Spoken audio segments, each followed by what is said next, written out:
এই পার্সেলটা আজ আসলো। এটা খুলতে ভাবলাম যে আপনাদের সাথেও এই পার্সেলটা শেয়ার করি। এই এই প্রোডাক্টটা আসলে আমার মেয়ের জন্য কিনেছিলাম।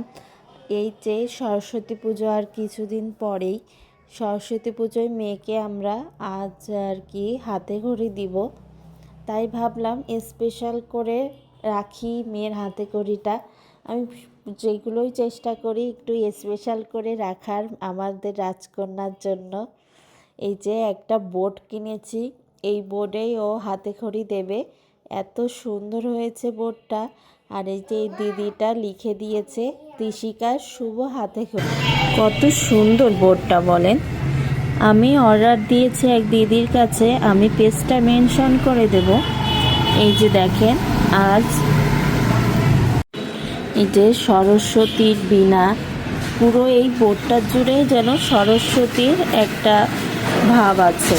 এই যে দেখেন সরস্বতীর হাঁস, এই যে পলাশ ফুল, এই যে চারিদিকে লাল কুচি কুচি করে দিয়েছে, যে ডিজাইনটা এত সুন্দর হয়েছে।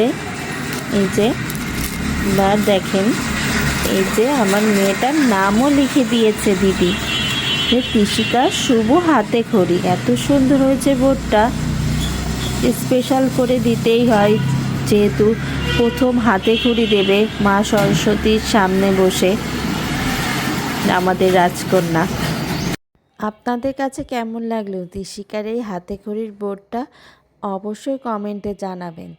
কি সুন্দর না বলেন।